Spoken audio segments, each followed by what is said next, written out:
It's a technology with growing interest across the country.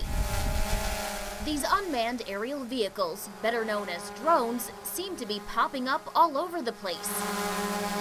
In February, inspectors used a drone to survey the fire damage at the McClung warehouse.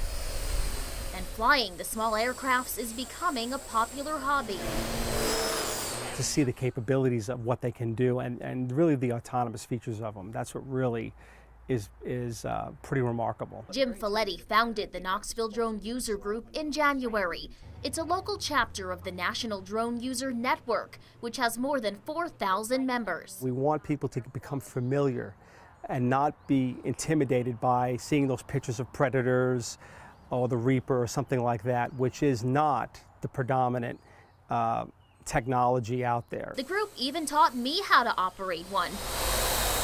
Check out this bird's eye view of Hardin Valley the drone captured. Now, some of the drones require a controller with 2 joysticks to operate it, but this one you can actually use your phone to navigate where it's going. No doubt drones are a booming and evolving industry.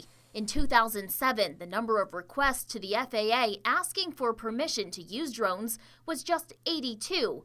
But by 2013, that number grew 6 times the amount to 492 applications. UT video production specialist Mike Wiseman tells 6 News the University of Tennessee submitted one of those applications. And although the school currently has 2 drones, they aren't in use right now. It's like a kid that has Christmas presents under the tree and he can't open them yet. Wiseman says he has tested the drones and caught these aerial shots of the Boomsday fireworks last year. A drone is one of the newest technologies, and it gives reporters and students a unique angle of something that they usually would have to rely on a helicopter for. Wiseman says the school is keeping the drones locked away while awaiting FAA approval.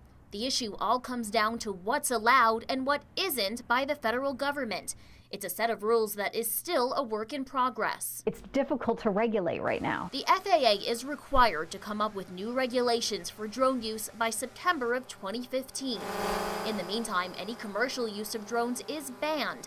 We asked the FAA about violations here in Tennessee, and the agency says it sent out 1 warning letter to a Maryville business in 2012. Recreational use is allowed as long as the user follows the elevation guidelines. LMU assistant law professor Melanie Reed says the FAA is working on safety regulations and legislators are tackling the legal questions. The key issue now is, do you have a reasonable expectation of privacy? Law enforcement in Tennessee must have a warrant to use a drone for surveillance, with some exceptions. And we wanted to find out what rights you have if you believe someone outside of law enforcement flying a drone invades your personal space. It's really unclear if you can sue other individuals, say your neighbor using a drone.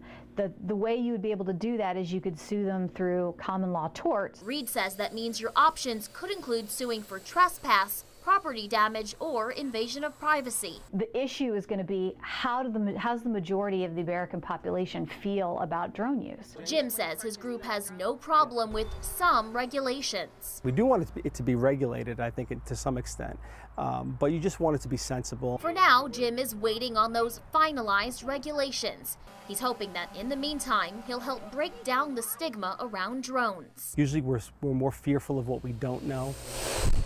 In Knoxville, Samantha Manning, 6 News 19.